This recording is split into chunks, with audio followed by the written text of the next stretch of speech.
بسم اللہ الرحمن الرحیم۔ السلام علیکم ناظرین۔ ندی کے کنارے ایک فقیر بیٹھا ہوا تھا۔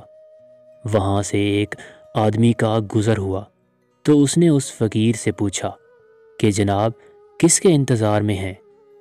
اس نے کہا کہ مجھے اس پار جانا ہے، مگر چاہتا ہوں کہ ندی کا سارا پانی گزر جائے تو میں پار ہو جاؤں۔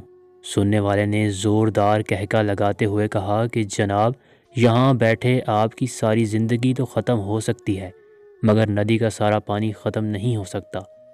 تب اس دانا اور عقل مند فقیر نے کہا کہ بھائی صاحب، یہی بات تو میں ان لوگوں کو سمجھانا چاہتا ہوں جو کہتے ہیں کہ گھر کی ذمہ داریاں ختم ہو جائیں، بیٹی کی شادی ہو جائے، یہ ہو جائے وہ ہو جائے، اور کچھ نہیں تو یہ کہتے ہیں کہ کل سے نماز پڑھ لوں گا، آئندہ حج کر لوں گا۔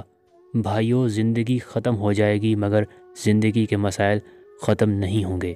اس لیے کل کے دھوکے سے باہر آئیں، رب کو راضی کریں، زندگی کی قیمت کل سے نہیں ابھی سے لگائیں۔